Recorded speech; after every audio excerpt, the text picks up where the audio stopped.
Kedengeran? Jelas-jelas. Nah, selamat pagi Bapak Ibu semuanya, juga teman-teman sekalian. Senang sekali bisa berjumpa, bertatap muka, pikiran juga di Zoom ini yang diselenggarakan oleh Indonesia Mampu. Hari ini kita akan membahas tentang peran generasi Z, di mana peran generasi Z itu sangat berpengaruh terhadap pemilu di 2024 ini.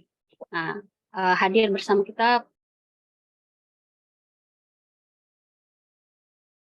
Suaranya ke mute, no, Mbak Nur ya. hadir di tengah-tengah kami, di tengah kita, Mbak Endah yang luar biasa semangat ini, Mbak Endah Cahya Imawati sebagai founder Indonesia Mampu.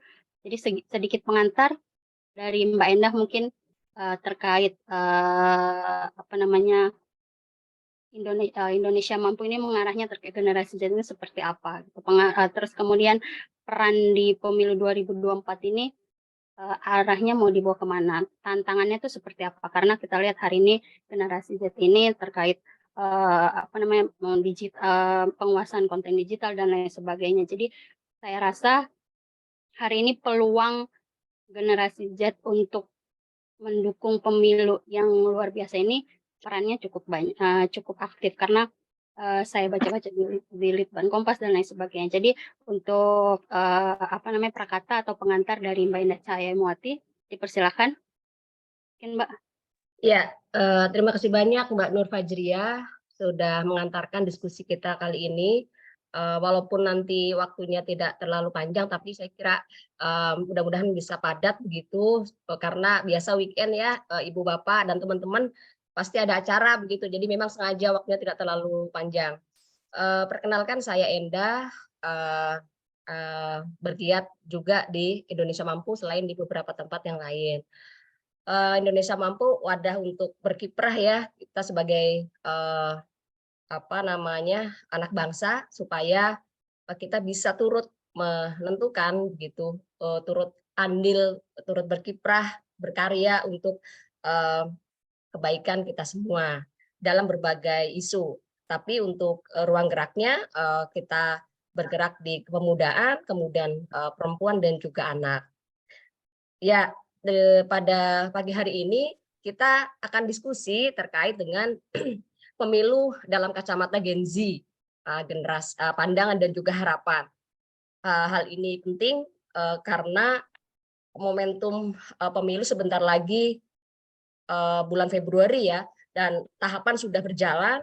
Ini merupakan momentum yang penting untuk generasi Z turut bisa menentukan juga dari aspek apa namanya gagasan, kemudian bagaimana para kontestasi ini juga mengerti, kemudian juga agenda-agenda mereka juga masuk ya, gagasan ataupun kepentingan-kepentingan Gen Z. Nah, seperti apa pandangan apa karakteristik dari Gen Z, pandangannya seperti apa, kemudian harapannya seperti apa.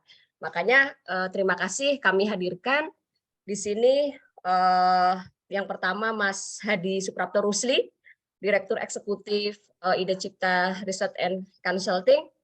Terima kasih Bang Hadi. Terima kasih Mbak Endah. Luar biasa, kita akan mendengar banyak hal dari riset-riset ICRC gitu ya Bang. Seperti apa, kecenderungannya seperti apa, harapannya seperti apa begitu. Riset-riset dari ICRC ini. Terima kasih sekali lagi. Kemudian dari perwakilan Gen Z, kita hadirkan 2 orang yang saya kira representasi dari apa namanya anak bangsa ya. Ada Mbak Zila Nabila dari Centennial.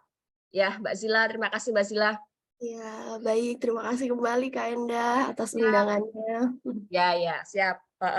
Terus juga Mas Giovanni Helmi Munif. Halo Mas Giovanni. Halo Mbak Endah. Ya. Halo semuanya. Terima kasih atas undangannya.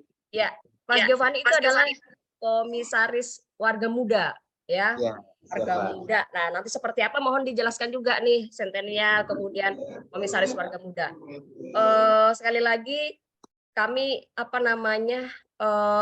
kenapa kami mengadakan ini karena saya kira penting begitu setiap lingkup atau kelompok-kelompok umum, baik itu umur ataupun kelompok sosial yang lain, misalnya disabel, perempuan, anak, begitu penting untuk kita kupas begitu ya, karena masing-masing memiliki karakteristik yang berbeda dan terlebih pada momentum pemilu ini turut menentukan begitu. Harus misalnya dalam memilih harus tahu track record dan juga aspirasi-aspirasinya. Kemudian bagaimana strategi kita sebagai anak bangsa agar suara kita juga terdengar. Nah, di sini akan ada misalnya generasi baby boomers, generasi X atau kemudian generasi Y, milenial, generasi Z yang sekarang usia sekitar 10 sampai 27. Jadi pemilih pemula begitu. Nanti juga mungkin seperti apa hubungannya dengan generasi milenial dan lain sebagainya. Tidak panjang lebar, saya kembalikan lagi pada moderator Mbak Nur Fajriah. Sekali lagi terima kasih banyak para narasumber dan Bapak Ibu semua serta rekan-rekan dari berbagai lembaga dan juga dari berbagai wilayah. Billahi taufiq wal hidayah. Assalamualaikum warahmatullahi wabarakatuh. Waalaikumsalam warahmatullahi wabarakatuh. Baik, terima kasih Mbak Endah. Selanjutnya kita lanjut ke sesi webinar yang temanya tentang pemilu dalam kacamata generasi Z. Untuk narasumber yang pertama saya panggilnya Abang aja kali ya, Bang Hadi Suprapto Rusli, Direktur ICRC. Bang Hadi ini nanti akan menjelaskan bagaimana sih karakteristik generasi milenial dan generasi Z ini, kecenderungan politiknya seperti apa. Terus kemudian menggagas strategi politik yang mewadahi kepentingan generasi Z itu seperti apa. Nanti akan waktunya dari sampai jam 9.55 ya Bang. Kayaknya ini udah bentar lagi dong Mbak. Ini kalau misalnya jam 9.55 waktunya di sini. Ya, disesuaikan aja seperempat jam begitu. Nanti baru disesuaikan aja. Berarti 45 menit ya Bang, kira-kira. Jadi nanti untuk sesi tanya jawabnya di akhir dan untuk absensinya nanti di akhir di sesi tanya jawab. Kepada Bang Hadi, saya persilakan. Baik, makasih Mbak Nur Fajriah ya, mahasiswi Pasca Universitas Jakarta UNJ ya. Iya. Juga makasih founder Indonesia Mampu. Ya Bang. Mbak Endah yang sekarang juga politisi milenial ya. Di sini ada Mbak Zila, terus Mas Giovanni. Ya. Ini kalau saya lihat dari foto-fotonya nih, generasi Z semua ini kayaknya nih. Generasi Z atau generasi Y ini? Siap, generasi Z Bang. Generasi Z. Iya, baik. Oke, saya di sini akan berbicara dari sisi tipologi generasi Z ya. Kemudian nanti juga kecenderungan politiknya seperti apa. Nah, nanti mungkin bisa teman-teman yang hari ini juga bagian dari generasi Z, atau ada yang generasi Y juga di sini. Kalau saya ini termasuk dalam generasi Y ya. Karena antara peralihan antara generasi X dan generasi Y. Jadi generasi X dengan generasi Y ini memang dia mengalami dua masa ya, di mana transisi pada saat teknologi baru mau booming, kemudian juga menikmati masa-masa belum begitu mengenal dengan yang namanya teknologi, karena kita ingat waktu mahasiswa dulu nggak ada yang namanya kegiatan-kegiatan seperti sekarang ini webinar, nggak ada itu. Yang ada adalah diskusi tatap muka langsung. Kemudian kita juga kalau mau ada undangan semuanya memang harus pakai pamflet di kampus kan, ditempel di dinding dan sebagainya, karena handphone nggak ada. Kalau sekarang enak, WA sudah ada. Nah, kalau kita bicara generasi secara umum kan ada beberapa ya. Pertama ada yang disebut dengan generasi tradisional, itu di mereka yang lahir 27 sampai 45 ya. Terasa yang di webinar ini nggak ada pesertanya kan, yang 27 sampai 45 nggak ada. Nah, itu memang generasi tradisional. Karena sebelum Indonesia merdeka. Kemudian ada namanya generasi baby boomers. Nah, itu di tahun yang mereka lahir di tahun 46 dengan tahun 64, itu di mana era-era zaman kemerdekaan, setelah kemerdekaan, jadi memang mereka-mereka yang lahir pada era itu memang semangat optimisme dia sangat tinggi ya pada saat itu. Karena memang masa-masa perjuangan. Kemudian ada yang namanya generasi X.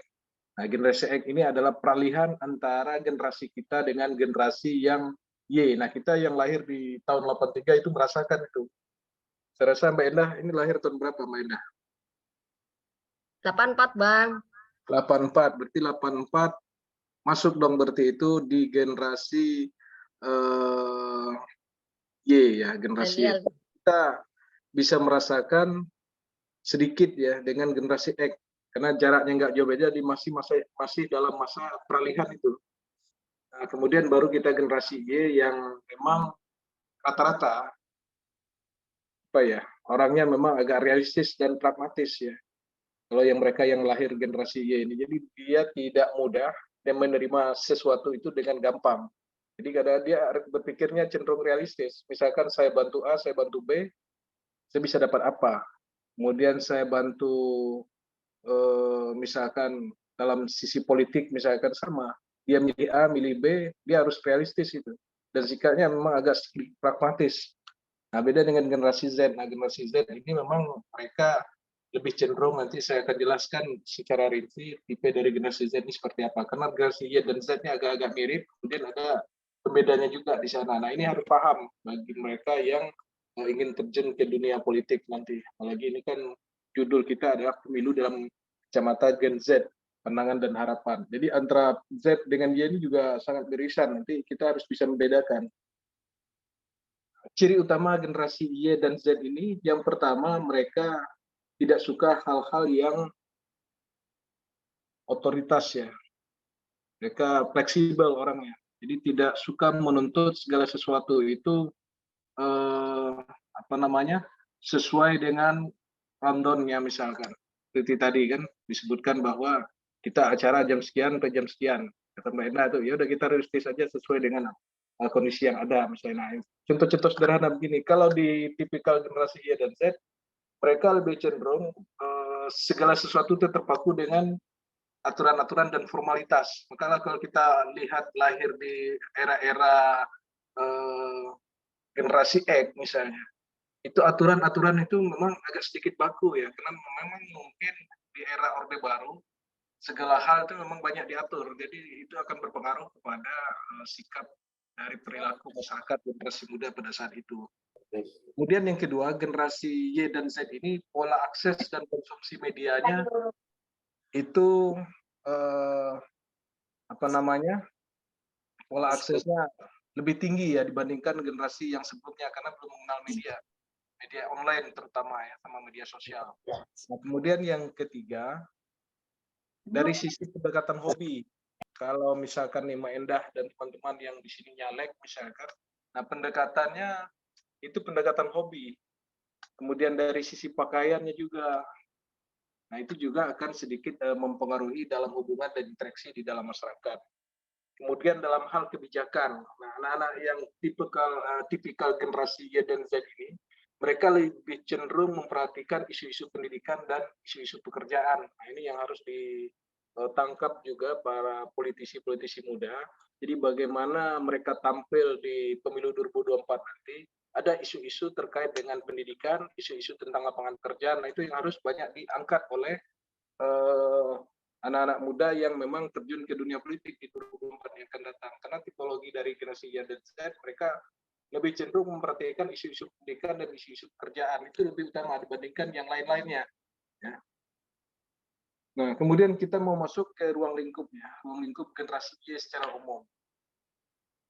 Generasi Y ini mereka lahir, tadi saya katakan, awal generasi milenial ya. Makanya disebut dengan generasi milenial kalau di sini, mereka awal-awalnya. Nah, kemudian generasi ini mereka sudah mulai mengenal yang namanya email, ya, kemudian SMS, kemudian media sosial Facebook, dia udah terbiasa dengan hal-hal seperti itu. Kemudian main game misalnya. Kemudian dari generasi Z, Dan mereka yang lahir 2000-an ke sini nih. Kalau saya lihat mungkin peserta di sini banyak yang mungkin generasi Z juga, generasi Y. Nah, mereka di sini kegiatan hari-harinya itu lebih banyak cenderung menggunakan ponsel, ya, kemudian e-commerce, kemudian browsing internet, musik dengan menggunakan headset misalnya. Ini banyak yang dilakukan oleh generasi Z itu secara umum dan juga hampir sama dengan generasi Y. Nah, kemudian selanjutnya mereka ini juga kebanyakan berhubungan dengan dunia maya. Sejak mereka kecil sudah mengenal yang namanya teknologi, kemudian gadget-gadget canggih itu. Mereka yang lahir generasi Z ini banyak mencoba hal-hal teknologi baru yang di zaman kita dulu belum ada. Kemudian ciri-ciri generasi Y itu seperti apa? Kalau yang Y ini, mereka karakteristiknya itu individual, tergantung di mana ia dibesarkan. Strata ekonomi, sosial keluarganya itu sangat menentukan sekali. Mereka lahir di mana, hidup di mana, di lingkungan mana, itu mempengaruhi jiwa dan karakter dari generasi Y tersebut. Nah, di sini tentu mungkin bagi mereka yang aktivis, itu sedikit beruntung ya dibandingkan mereka yang tidak pernah berkecimpung di dunia itu, karena memang di dunia aktivis itu akan mereka belajar banyak hal yang memang tidak dapatkan di lingkungan komunitas, karena dia di organisasi dia akan belajar banyak hal dari lintas aktivitas sehingga dia bisa memahami banyak hal. Nah, tapi mereka yang memang generasi Y yang tidak pernah bersentuhan dengan itu, maka perilaku pergaulannya itu akan tergantung dengan strata ekonomi dan sosial keluarganya. Nah, kemudian pola komunikasi mereka sangat terbuka. Kalau nggak suka, nggak suka. Begitu beda dengan yang dulu, kalau yang generasi-generasi sebelumnya, kalau dia nggak suka, nggak pernah dibantah. Ya. Apalagi di era Orde Baru, sangat tertutup sekali. Nah, dibandingkan generasi Y ini, mereka sangat terbuka. Jadi kalau nggak suka, dia kritik. Ya. Nggak suka bisa dia kritik, kemudian nggak suka dia bisa ngomong, nggak ada sungkan-sungkan kadang kan. Nah, kemudian mereka juga pemakai media sosial yang fanatik dengan kehidupan, sangat berpengaruh dengan perkembangan teknologi, karena hari-hari dia dengan teknologi. Kemudian dari sisi dalam hal ekonomi dan politik mereka lebih terbuka. Mereka terkadang cenderung sangat reaktif dengan perubahan lingkungan yang ada di sekitarnya. Kalau ada isu-isu tertentu, ini tangan kadang-kadang gatal itu untuk mengkomen ya. Misalkan TikTok, kemudian kalau ada yang aneh-aneh misalkan, itu mungkin gatal tuh tangan untuk bisa melakukan kritik-kritik atau sangat reaktif dengan apa yang terjadi. Makanya dalam hal ini perlu hal yang bijak ya dalam menggunakan sosial media, kemudian itu penting karena ada kontrol diri di situ yang memang harus dimiliki oleh tipologi generasi Y dan Z. Nah, kemudian generasi Z ini juga mereka generasi digital, kemudian karena sering berkomunikasi dengan internet. Nah, mereka juga dalam hal kegiatan, mereka terbiasa dengan berbagai aktivitas di dalam satu waktu yang bersamaan. Misalkan dari dalam hal, misalkan pagi ini sambil diskusi online, dia bisa di satu sisi dia sambil online di laptop, misalkan di satu sisi dia buka handphone, buka Facebook, kemudian juga bayar ini, bayar itu. Nah, dalam satu waktu dia bisa menggunakan fitur yang ada di media sosial itu dengan berbagai macam-macam aktivitas. Bisa nonton YouTube, kemudian nonton TikTok, macam-macam. Nah, ini terbiasa oleh mereka bekerja dengan sangat cepat dan mereka juga tidak bisa berbelit-belit. Kemudian cenderung komunikasi mereka ini secara verbal cenderung egosentris sebenarnya dan individualis ya, karena memang dalam hal komunikasi, misalkan lagi ngobrol, lagi santai, misalkan lagi ada pertemuan. Nah, Mbak Endah nih, atau yang teman-teman yang lagi nyalek sosialisasi ke masyarakat, misal, kita tidak heran apabila misalkan dalam sosialisasi ada teman-teman atau peserta atau audiens waktu teman-teman memberikan seminar di kampus atau diskusi di kampus, ada yang tidak memperhatikan misal. Karena di sisi lain, kuping mereka ke kita, mereka kadang-kadang fokus dengar apa yang kita sampaikan, tapi kadang-kadang mata mereka sambil main handphone, kemudian balas A, balas B, ngomen ini, ngomen itu. Jadi dia bisa melakukan hal yang bersamaan. Jadi kita jangan reaktif menyikapi hal seperti itu karena memang udah apa namanya, udah zamannya begitu. Jadi kita harus menyesuaikan dengan tipologi generasi Z seperti itu. Jadi jangan kita bilang bahwa kita lagi diskusi ada yang nggak memperhatikan ini itu misalkan, nah bukan. Jadi bukan berarti dia tidak memperhatikan, kupingnya ke kita, tetapi mata dan tangan dia bisa melakukan hal yang bersamaan di waktu yang bersamaan. Nah itu ini tipologi ini harus kita paham. Nah, apa yang buat beda dari generasi Y dan Z karena mereka lebih dekatan ya. Pertama dari sisi umur tentu generasi Y lebih senior dibandingkan generasi Z ya. Pak Endah di sini lebih senior nih dibandingkan generasi-generasi yang lahir di tahun 2000-an ke sini ya kan. Nah, kemudian beberapa generasi generasi Y ini mengalami kondisi yang dialami oleh generasi X ini yang saya sampaikan tadi. Kita pernah mengalami sesuatu yang tidak pernah dialami oleh generasi Z. Kalau kita cerita misalkan tadi mau buat kegiatan kita pasang pamflet di kampus, di mading kampus misalnya. Kalau generasi Z ini mereka ngundang cukup pakai WA, ya kan? Nah, udah langsung terkoneksi karena grup WA banyak sekali kan. Kena berapa pengguna sosial media nanti saya sampaikan datanya. Apa kelemahan dari generasi Y dan Z? Yang pertama, mereka ini cenderung ingin memperoleh sesuatu itu secara instan. Jadi dia tidak tahan dengan proses yang cukup lama. Makanya pendidikan dipaksakan untuk bisa cepat, ya kan? Makanya dalam Undang-Undang Pemuda ya, diminta agar yang dimasuk dalam kategori pemuda itulah mereka yang di bawah umur 30 tahun. Karena memang di sini menyesuaikan dengan kondisi global ya. Nah, di sini memang kelemahan dari generasi Z ini mereka butuh sesuatu yang instan tanpa harus proses, ingin sesuatu itu cepat. Nah, ini kadang-kadang membuat mereka tidak matang dalam hal baik itu berpolitik, kemudian dalam berbagai hal, bisnis dan sebagainya. Mereka tidak mau memulai cukup lama. Dia ingin potong kompas saja misalnya. Nah, kemudian yang kedua, generasi Y dan Z ini juga orangnya mudah bosan. Kemudian kurang terlalu rajin, kurang tekun. Nah, ini karena memang generasi Y dan Z ini dengan dunia teknologi ini dia bisa melakukan hal yang bersamaan memang untuk mengharapkan mereka fokus dengan satu hal yang sulit. Karena sewaktu-waktu bangun pagi sampai tidur itu mereka pegang handphone dan bisa melihat berbagai macam aktivitas baik itu di lingkungannya dan dunia internasional sekalipun. Jadi kita minta dia fokus dengan satu hal itu sulit. Makanya dia juga kurang bosan. Nah, kemudian kurang empati. Ini lebih cenderung kurang empatinya. Oleh karena itu, generasi-generasi ini juga kadang-kadang mereka empatinya sedikit lebih kurang ya. Nah, kemudian terlalu banyak mencari hal-hal yang berisiko tinggi mereka. Karena mereka suka hal-hal yang memiliki tantangan dan sebagainya. Nah, kekuatan. Tentu dari sisi kelemahan itu ada kekuatan dari generasi ini. Yang pertama, mereka berani menghadapi masa depan yang semuanya belum pasti. Belum pasti, kemudian sesuatu tantangan semuanya itu membuat mereka lebih siap karena tidak tahu menentu ke depannya seperti apa. Kemudian juga orangnya percaya diri dan optimis, kemudian berani bersikap untuk mengejar sesuatu, karir dan sebagainya. Mereka lebih berani bersikap untuk menentukan AB dan tidak harus ikut pilihan orang tua. Misalnya kan mereka berani bersikap sendiri. Misalkan kalau saya dulu diminta misalkan untuk jadi PNS, misalkan, tapi dengan percaya diri dan sikap optimis saya nggak mau.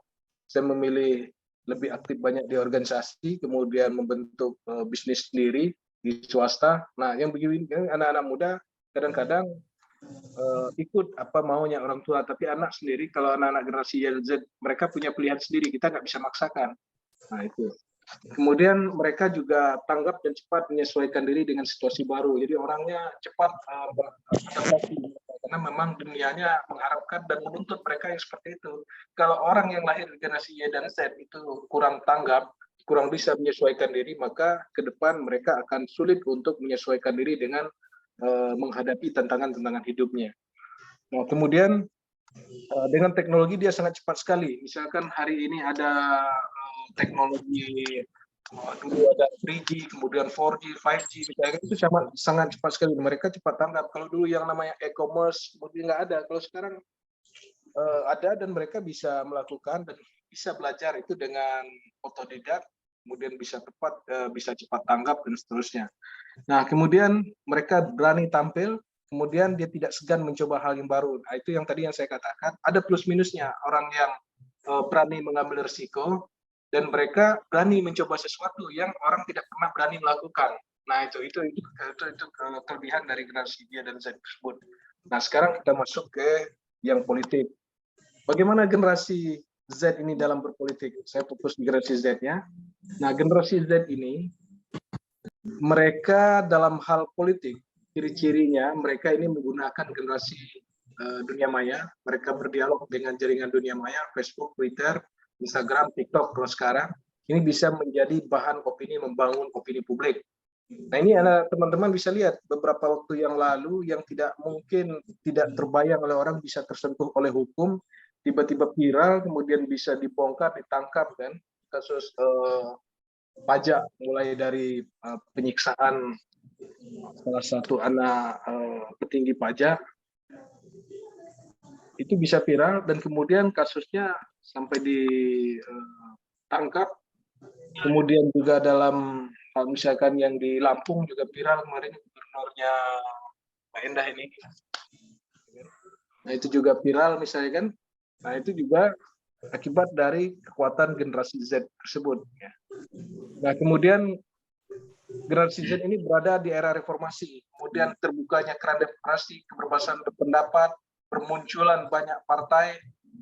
Nah, kemudian karakter sosialnya mereka di usia ini sebagai pemilih potensial di 2024 jumlahnya sangat besar sekali dan ini sangat menentukan peta pemilu 2024 yang akan datang. Maka bagus atau baiknya pemimpin yang dilahirkan dari pemilu 2024 yang akan datang, maka tergantung bagaimana pendidikan politik dan informasi yang didapatkan oleh anak-anak muda tersebut atau generasi yang lahir di era ini, itu akan sangat mempengaruhi pilihannya. Maka nanti jangan heran apabila perubahan suara itu sangat cepat sekali. Karena perubahan suara dalam pemilu itu ditentukan oleh seberapa besar akses informasi yang mereka dapatkan. Misalkan begini, di daerah-daerah perkotaan itu hasil survei itu cenderung fluktuatif. Cepat sekali bisa berubah dalam 1 minggu, bahkan dalam hitungan hari ini A bisa unggul, besok bisa mendekati dan bahkan bisa nyaris, mungkin tidak bisa mengalahkan, tergantung informasi yang dia dapatkan seperti apa. Karena informasi dunia maya itu cepat sekali masuk ke telinga masyarakat, tergantung bagaimana dia mencernakan. Nah, disinilah nanti kan bagaimana kita bicara bersosmed, bagaimana kita menggunakan kampanye digital, itu sangat penting sekali untuk bisa mempengaruhi pemilih. Jadi kalau dulu nggak ada, jadi kadang sulit kita mau dapat akses informasi tentang isu-isu aktual pada saat itu. Nah, kemudian kepercayaan masyarakat terhadap kepercayaan terhadap anak-anak muda, minat mereka untuk berpolitik itu juga dipengaruhi oleh berbagai hal ya. Nah, kita mau mulai dari perilaku anak-anak muda dalam hal berpolitiknya. Memang generasi ini sedikit kurang merespon isu-isu politik ya, karena mereka tidak menjadi orang yang loyal terhadap partai dan itu tidak mudah mereka untuk percaya terhadap elit politik, terutama mereka yang terjerat kasus korupsi dan memainkan isu-isu negatif. Nah, ini yang saya katakan salah satu saya lagi tulis itu di pemilu 2024 itu sulit bagi calon presiden atau siapapun yang suka memainkan isu-isu negatif itu untuk mendapatkan simpati bagi generasi-generasi muda. Karena mereka ini tidak suka, pertama mereka yang terjerat korupsi, kemudian yang kedua yang suka bermain dengan isu-isu negatif. Nah, mereka lebih cenderung memilih orang yang cenderung pasif. Nah, ini juga jadi catatan bagi partai politik atau tim sukses dari capres yang sekarang lagi ramai. yang katanya nanti akan berpotensi terjadi pembelahan politik dan sebagainya. Nah, saya kira itu perlu dihindari karena itu dapat merugikan capresnya masing-masing. Karena semakin kuat isu-isu negatif itu dimainkan, perang isu negatif itu dimainkan, maka simpati anak-anak muda terhadap capres yang mereka usung juga sedikit menurun. Mereka lebih suka yang tidak terlalu frontal dan tidak terlalu keras dengan menyikapi isu-isu tersebut. Nah, itu nanti mungkin bisa Anda lihat di hasil survei. Salah satu yang boleh saya katakan, salah satu faktor, saya lagi nulis juga itu, salah satu faktor kenapa suara Anies itu hari ini turun, kemudian nomor 3, kemudian cenderung turun terus di hasil survei. Nah, ini karena sikap-sikap, kalau saya lihat, saya amati di dunia maya, generasi Z itu tidak suka dengan narasi-narasi yang dibangun, itu kadang-kadang cenderung negatif. Kalau saya lihat itu lebih ke serangan-serangan, kemudian isu-isu yang negatif yang dimainkan, sehingga orang jadi yang awalnya simpati sama Anies misalkan, kemudian memilihkan pilihannya ke yang lain atau dia tidak memilih. Nah, kemudian dalam perhelatan politik nanti 2024, anak-anak muda sebagai sebagai agen perubahan ya, karena mereka nanti mampu mengubah arah masa depan kita karena jumlah mereka yang signifikan pada tahun 2024 yang akan datang.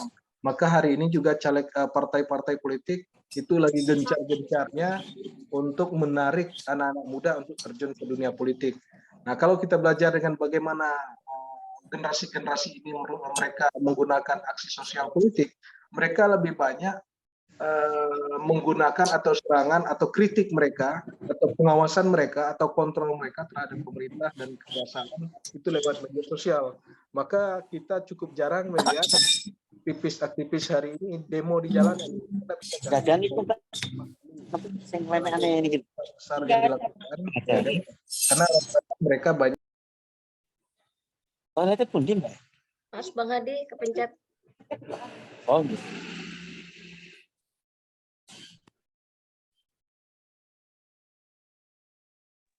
Maaf Bang Hadi kepencet, Bang Hadi. Bang Hadi di mute. Oke. Sampai di mana tadi dia? Sampai di mana, Mbak?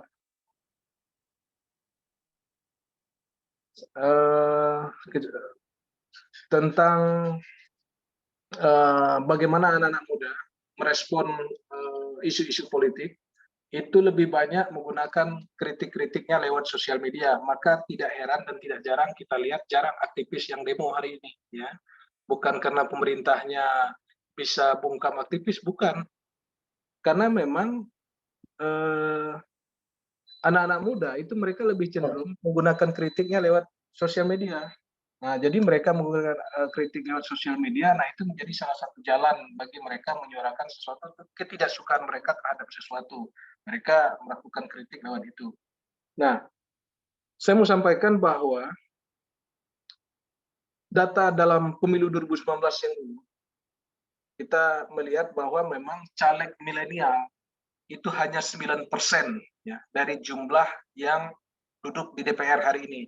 Kalau Anda hitung di DPR hari ini, itu isinya 74% itu didominasi oleh orang yang lahir di umur 36 sampai 60. Ada 422 orang di sana, kita 74%. Kemudian yang milenialnya itu hanya 9%, ada 52 orang. Kemudian sisanya itu berusia di atas 60.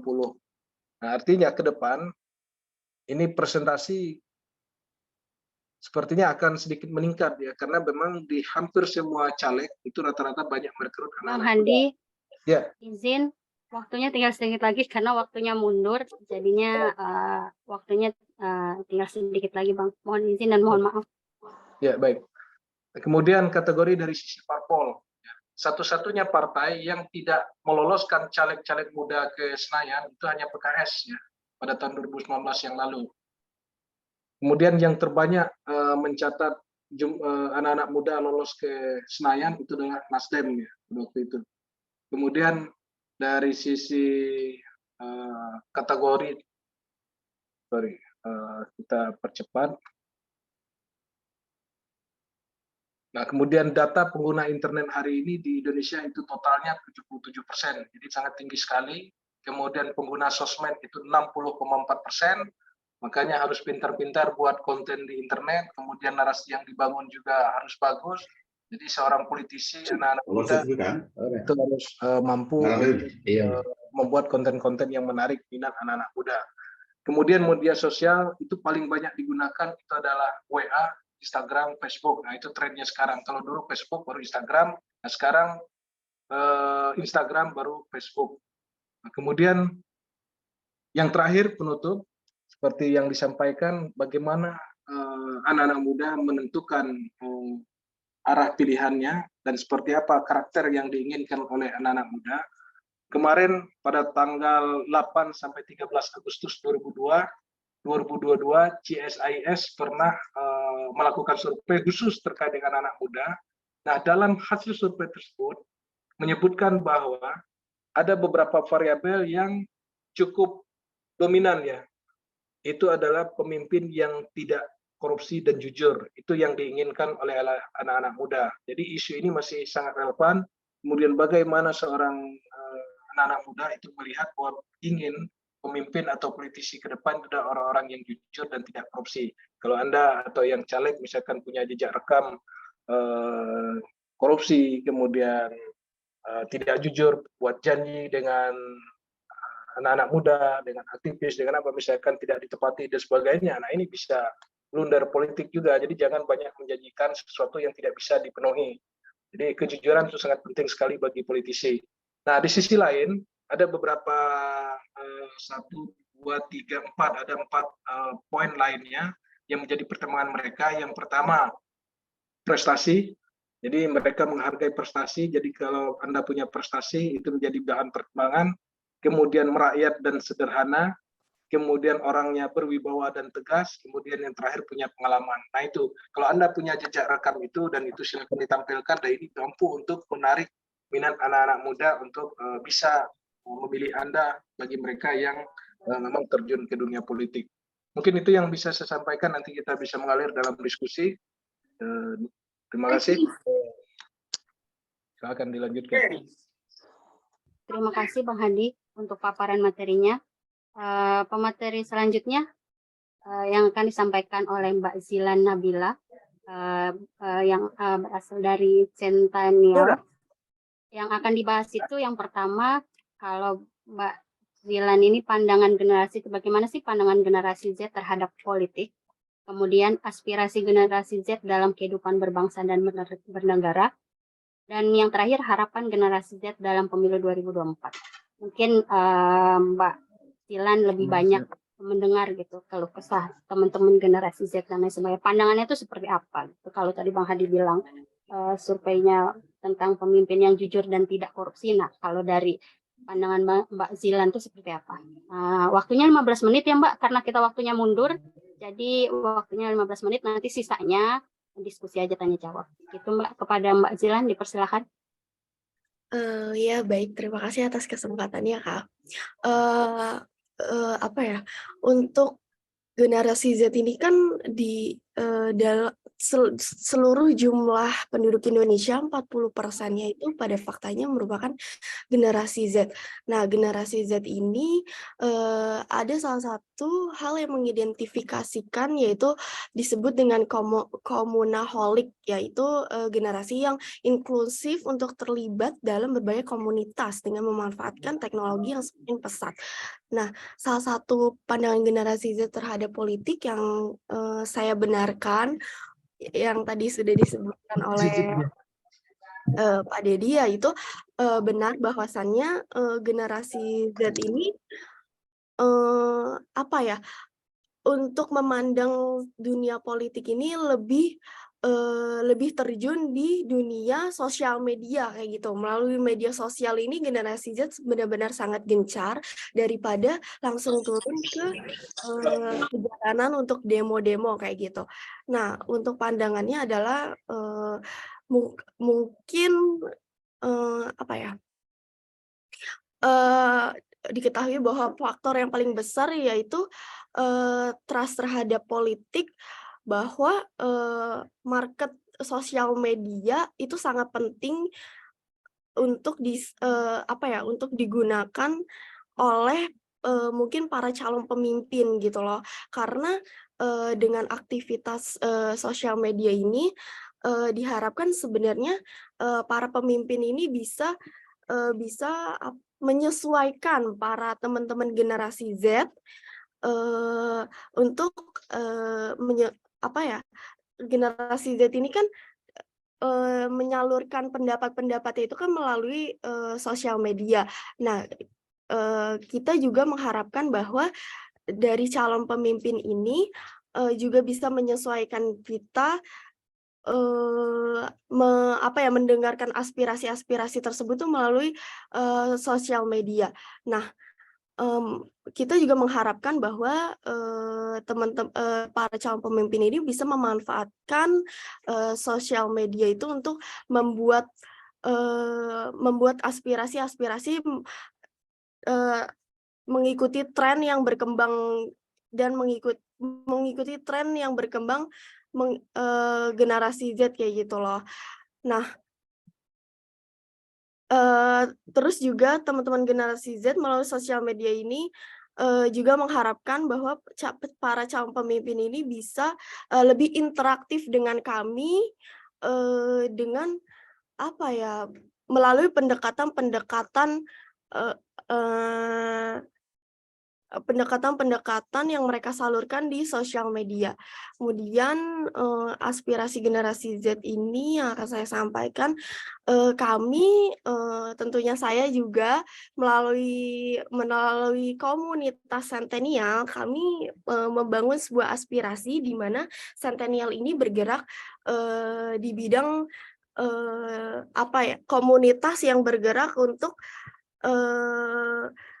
menaruh teman-teman Gen Z gitu loh, pandangan-pandangan teman-teman Gen Z, supaya teman-teman Gen Z ini juga bisa bertukar pikiran. Salah satunya adalah Centennial ini membuat suatu program-program yang mungkin salah satunya di bidang beasiswa itu kemarin kami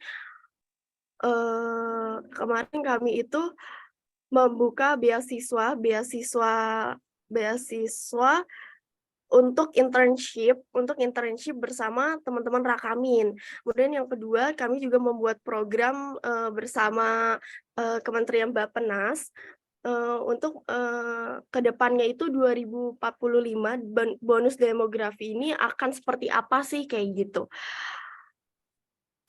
Terus juga harapan Gen Z di pemilu 2024 yang pasti adalah saya sebagai generasi Z ini sebagai teman Gen Z mengharapkan generasi Z bisa Mbak Zilan di mute. Iya. Sedikit lagi ya, Mbak? Iya. Nah, harapan untuk generasi Z dalam pemilu 2024, saya berharap bahwa teman-teman generasi Z ini bisa memilah dan bijak bisa memilah dengan bijak memilih calon pemimpin yang baik dan adil, karena 5 tahun itu bukan waktu yang sebentar. Bahkan diharapkan 5 tahun yang akan datang calon pemimpin Indonesia ini dapat membawa perubahan bersama juga teman-teman Gen Z yang identik dengan agent of change. Semoga aja pemimpin Indonesia ke depannya ini bisa berkolaborasi dengan teman-teman Gen Z untuk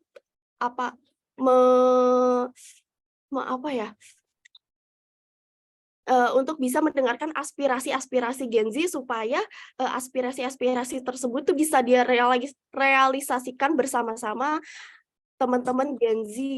Karena yang udah tadi saya bilang bahwa 40% penduduk Indonesia itu merupakan generasi Z. Jadi, saya mengharapkan semoga calon pemimpin ini bukan hanya, menebarkan janji bahwa, pemimpin-pemimpin di Indonesia akan, menjadikan Indonesia lebih baik, tetapi juga bisa berkolaborasi bersama teman-teman Gen Z untuk, mewujudkan aspirasi-aspirasi tersebut, kayak gitu. Baik, itu yang bisa saya paparkan, Kak. Oke, terima kasih Mbak Zilan. Menarik. Jadi dari narasumber yang pertama, tadi generasi Gen Z ini bicara terkait pendidikan, kemudian dilanjutkan dengan Mbak Zilan. Ternyata memang harapannya generasi Z ini bahwasanya ingin sekali berperan aktif dalam program-program pendidikan dan lain sebagainya. Itu jadi merepresentasikan dari teman-teman. Untuk selanjutnya, Ke-mute Mbak Nur Fajriah. di-mute dari tadi. Berarti dari tadi di-mute ya, Mbak? Enggak, kepencet aja, kepencet. Iya ya. Narasumber yang terakhir dari saya panggilnya Abang aja ya, biar lebih ini. Bang Giovanni Helmi Munif, Komisaris Warga Muda. Jadi apa sih yang diharapkan dari warga muda ini? Warga muda ini bisa kan dari perwakilan Gen Y dan Z juga, Bang.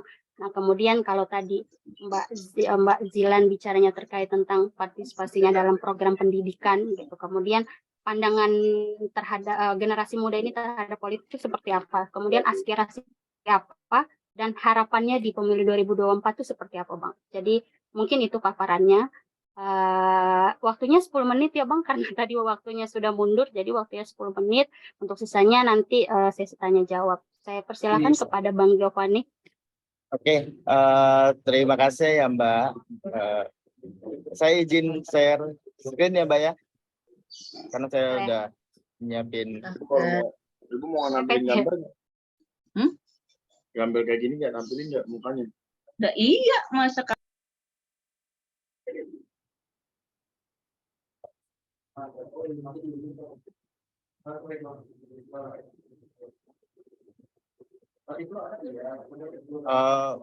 Sebelumnya sorry nih kayaknya laptop saya agak ada gangguan. Oke lah. Dikirim aja Mas Helmi, nanti Oh, boleh. dibantu. Boleh sebentar. Maaf ya Mbak Enda. Ya.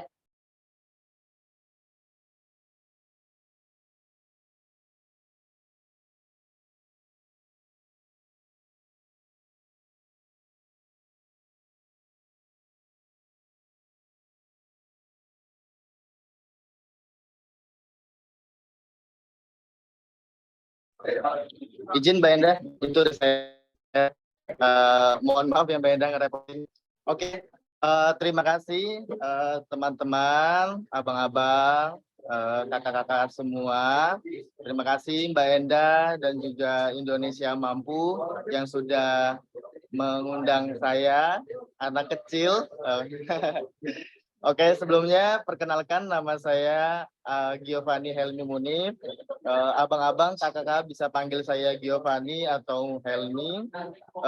Saya di sini sebagai komisaris dari Warga Muda, salah satu komunitas inkubasi kepemimpinan anak-anak muda. Kita fokus di isu-isu kepemudaan, bonus demografi, politik anak muda, pemilu, dan lain sebagainya yang semuanya menyangkut terkait kepentingan maupun kebutuhan anak muda. Oke, di sini saya juga berasal dari daerah yang sama ya, dari Mbak Enda. Kebetulan saya dari Cilacap, salah satu. Siap Om Helmi. Cilacap bercahaya. Ya, kebetulan saya lihat sini juga ada banyak senior-senior dari Cilacap juga. Saya kebetulan hari ini juga bekerja di kantor staf presiden sebagai staf muda. Oke, langsung aja abang-abang semua. Di sini ada 3 pembahasan yang mau saya bahas. Yang pertama terkait pandangan generasi Z terhadap politik. Yang kedua, aspirasi generasi Z dalam kehidupan berbangsa dan bernegara. Yang ketiga, harapan generasi Z terhadap pemilu 2024. Oke, next. Nah, teman-teman, abang dan kakak semua, di sini saya tampilkan data dari BPS ya di tahun 2021, yaitu sensus penduduk 2020. Di sini ada diagram pemetaan berapa persen sih generasi-generasi yang hari ini tumbuh di Indonesia, yaitu ada 11,56, itu ada generasi baby boomers, terus ada 10,88% ada post generasi Z, terus 21,88 ada generasi X, 25,87 ada generasi milenial atau generasi Y, dan 27,94% itu generasi Z, generasi saya dan teman-teman semua. Nah, bicara terkait pandangan politik Gen Z terhadap politiknya apa aja sih? Kita berangkat dari generasi Z. Kaum muda yang kerap disebut dengan generasi penentu, di mana saat ini menduduki struktur premada kelompok besar dalam penduduk Indonesia. Generasi dengan jumlah yang sangat besar tentu dapat memiliki potensi untuk menjadi penentu dalam mengemudikan arah bangsa dan negara ke depan. Yang dimana menurut data BPS, yang tadi saya sudah jelaskan juga, generasi Z dan generasi milenial ini berada di puncak piramida struktur generasi yang ada di Indonesia, yaitu sekitar 74,93 juta atau 27% itu dari generasi milenial, dan di generasi Z 25,87 itu generasi milenial, dengan total itu sekitar 50 sekian persen penduduk generasi Z dan generasi Y. Berarti hari ini saya dan teman-teman generasi muda ini menduduki struktur yang paling tinggi dalam konsep piramida struktur generasi di Indonesia. Oke, next Mbak Enda.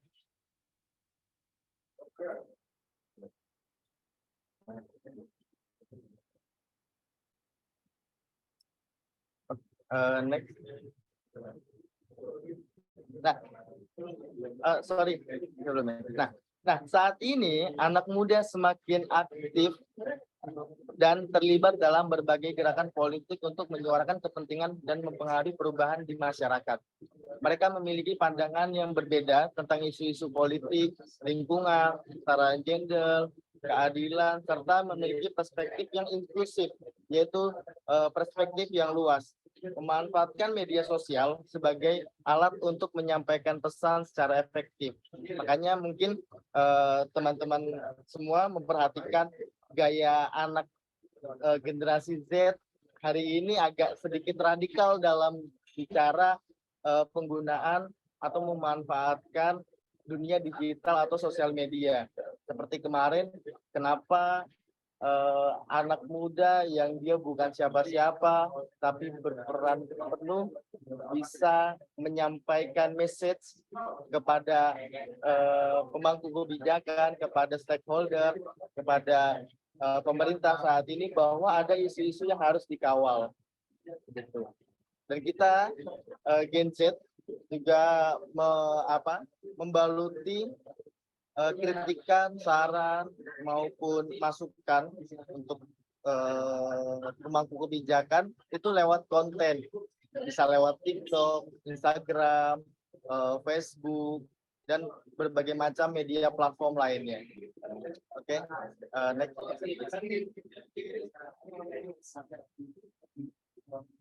Nah, menurut David Stillman dan Jonas Stillman, penulis Gen Z at Work, How the Next Generation is Transforming the Workplace, ini buku yang diterbitkan di tahun 2017 oleh David Stillman dan Jonas Stillman yang sampulnya warna putih. Ini ada 7 sifat khas generasi Z yang perlu diketahui. Nah, ini sangat penting nih untuk informasi ke abang dan kakak-kakak semua bahwa Gen Z ini punya sifat khas loh. Gen Z ini punya kekhususan tertentu, yaitu yang pertama ada digital. Nah, digital ini generasi Z mampu beradaptasi dengan perkembangan digital, baru bahkan mereka mampu memberikan solusi atas permasalahan yang sedang dihadapi dengan bantuan teknologi. Nah, salah satunya yang saya kasih contoh tadi, ada dari Lampung anak muda namanya Bima, dia bukan siapa-siapa, dia cuma konten kreator, tapi dia bisa mempengaruhi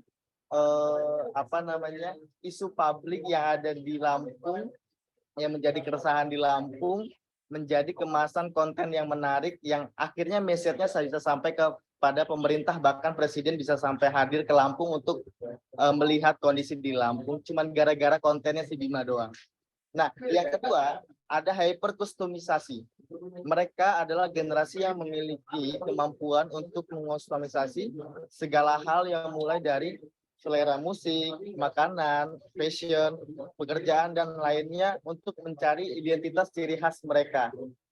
Nah, contoh misalnya seperti saya, anak muda, generasi Z, otomatis mungkin selera musik saya beda dengan generasi baby boomers ya. Mungkin generasi baby boomers yang suka campur sari, dangdut, dan lain sebagainya. Nah, kita generasi milenial lebih suka seperti musik-musik yang modern, musik-musik yang hype hari ini seperti hip hop, indie, punk, dan lain sebagainya. Seperti dari fashion juga pasti beda dari generasi Z dan generasi yang lainnya, pasti ada perbedaan cara berpakaian. Nah, yang ketiga ada realistis. Generasi yang sangat praktis dan pragmatis dalam berkarir, berpikir lebih sederhana untuk menjalani hidup. Jadi abang dan kak semuanya, Gen Z ini sebenarnya tipikal generasi yang nggak mau ribet. Gen Z ini lebih berpikir, mempunyai mindset yang lebih praktis dan pragmatis. Contohnya, kalau misalkan gue ikut ini, apa sih yang gue dapat? Apa sih benefit yang bisa gue rasakan untuk kehidupan gue sehari-hari? Ya, pasti Gen Z akan berpikir seperti itu. Oke, next. Nah, ini ada FOMO. FOMO itu fear of missing out. Itu generasi yang dia tuh nggak mau ketinggalan tren gitu. Kalau misalkan hari ini standarisasinya nonton Coldplay itu jadi keren, nah itu Gen Z akan mengejar itu. Karena dia nggak mau ketinggalan zaman, ketinggalan tren, melihat teman-temannya update, dan kita merasa ketinggalan. Nah ini Gen Z tipikal orang yang nggak mau ketinggalan. Terus yang lanjutnya ada ekonomis. Generasi yang hidup di era semangat ekonomi berbagi, sharing ekonomi nih. Biasanya kalau anak-anak Gen Z nongkrong, itu biasanya ada budaya namanya speed bill. Kalau bahasa dulunya patungan lah bahasanya gitu lah kan, PT-PT lah bahasanya begitu. Terus yang ketiga, ada do it yourself, yaitu generasi yang ingin melakukan sesuatunya secara mandiri.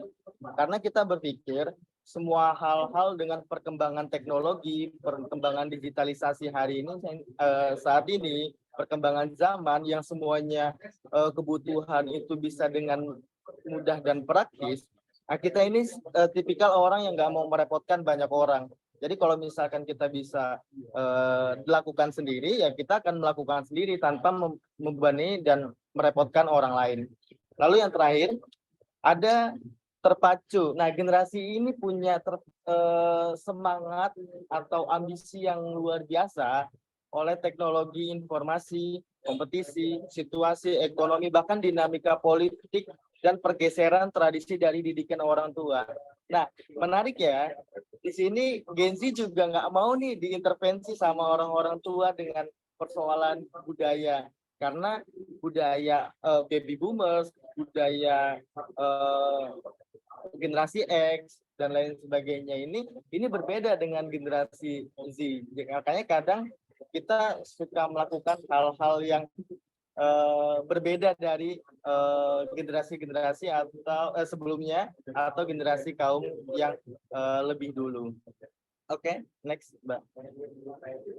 Nah, aspirasi Gen Z ini di kehidupan berbangsa dan bernegara ini apa aja sih? Nah, ini sebenarnya banyak, cuman saya ambil dari 3 poin utama aja, yaitu yang pertama pendidikan yang inklusif dan berkualitas. Nah, Gen Z ini berharap sistem pendidikan yang memberikan kesempatan bagi semua individu, yaitu inklusif, semuanya tidak ada batasan, tanpa memandang latar belakang dan relevan dengan perkembangan zaman. Karena banyak sistem pendidikan hari ini yang kita rasa sebenarnya ini nggak relevan loh di era sekarang. Ini terlalu kolot loh sistemnya. Nah, Gen Z ini pengen sistem pendidikan ini yang inklusif dan berkualitas dan relevan dengan perkembangan zaman saat ini, kira-kira begitu. Terus yang kedua, ada keberlanjutan lingkungan, sadar akan isu-isu lingkungan dan berkomitmen menjaga keberlanjutan. Mungkin teman-teman yang di sini mungkin sudah merasakan ya hari ini kenapa kok pada siang hari rasanya panas banget gitu kan. Kenapa beda dari musim-musim kemarau sebelumnya? Nah, ini terjadi ada sebuah adanya permasalahan lingkungan nih.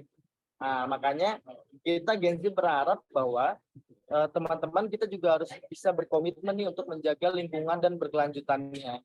Nah, lalu di poin ketiga itu ada keterlibatan partisipasi politik Gen Z dalam komunitas gerakan politik.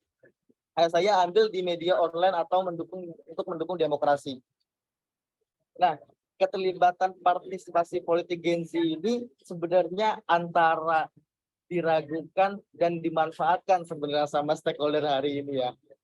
Karena stakeholder hari ini mereka seolah-olah membutuhkan generasi muda nih, membutuhkan generasi milenial, membutuhkan generasi Z itu seolah-olah mengakomodir, tapi dalam dalam pengambilan kebijakan kita tidak diikut sertakan nih dalam berkontribusi secara aktifnya gitu. Jadi makanya kita memilih bagi teman-teman Gen Z yang tidak masuk dalam sistem, tidak masuk ke dalam partai politik, kita membuat sebuah gerakan politik untuk menyampaikan kampanye-kampanye di lewat media sosial, lewat media-media visual dan media lain sebagainya, menjadi platform untuk mengkampanyekan kepentingan-kepentingan dari generasi Z ini. Lanjut, Beno. Ini mohon maaf ya, saya agak terburu-buru menjelaskannya karena waktunya juga udah sedikit. Lalu setelah ini ada harapan generasi Z terhadap pemilu 2024. Nah, sebagai anak muda, khususnya para Gen Z di Indonesia, kita semua bisa terlibat aktif dalam pemilu 2024. Karena kesempatan kita untuk berakselerasi membawa kepentingan dan mengkampanyekan hak-hak maupun keinginan kita sebagai anak muda kepada pemangku kebijakan atau stakeholder yang bisa mengakomodir kepentingan generasi Z. Karena harapan kita ya, Mbak dan Abang semua, kita ini generasi tidak mau loh cuman hanya dimanfaatkan sebagai lumbung suara yang terbesar pada generasi saat ini di Indonesia. Kita juga mau memiliki peran yang lebih, berkontribusi secara aktif, ikut terjun langsung untuk melihat kondisi negara ini, itu agar hak-hak kita atau kepentingan kita nih, anak-anak muda itu bisa diakomodir sama para politisi dan pemerintah setempat maupun dalam skala nasional. Nah, mungkin gitu. Terus next-nya, Mbak. Nah, Gen Z siap nggak nih buat menyambut pemilu 2024? Masalahnya Gen Z udah mau belum berperan? Pertanyaannya, Gen Z mau nggak terlibat aktif nih, ikut berkontribusi secara aktif, ikut berperan, dan ikut dalam menjaga mengawal masa depan bangsa Indonesia. Kalau misalkan Gen Z masih suka mabar online, game online, terus masih suka stalking foto-foto mantan, masih suka stalking TikTok dan lain sebagainya, nongkrong-nongkrong di kafe yang tidak produktif, terus mau kapan kita anak muda pewaris masa depan bangsa Indonesia bisa terlibat? Nah, mungkin ini jadi sebuah pertanyaan saya khususnya kepada teman-teman Gen Z. Kalau misalkan teman-teman Gen Z pengen bawa perubahan, teman-teman Gen Z mau ikut serta dalam mengawal pemilu 2024 ini, saya harap teman-teman ikut bisa mengimplikasikan atau mengimplementasikan ilmu-ilmu yang sudah didapat. Jadi sayang loh, ilmu-ilmu yang sudah kita dapatkan di sekolah maupun di kampus itu tidak diterapkan dalam kehidupan sehari-hari dan tidak diimplementasikan dalam kehidupan bermasyarakat dan bernegara. Mungkin ini sih Mbak Endah dan Mbak Moderator dari paparan saya. Mohon maaf kalau misalkan ada kata-kata yang salah. Makasih Om Helmi.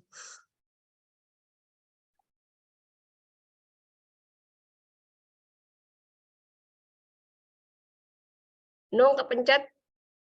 Bu Nung kepencet sepertinya. Tangannya kemana-mana kayaknya Mbak Nung. Jadi dari paparan Mas Helmi, terima kasih Mas Helmi. Dari paparannya, Gen Z ini harusnya berpartisipasi aktif terkait bagaimana keterlibatannya di dunia media dan lain sebagainya. Terima kasih banyak untuk paparan dari ketiga narasumber. Untuk selanjutnya sesi tanya jawab. Untuk 3 pertanyaan Mbak Indah ya. Untuk 3 pertanyaan, sesi yang pertama. Kalau nanti kiranya waktunya sudah tidak cukup satu sesi aja. Ada yang mungkin di kolom chat.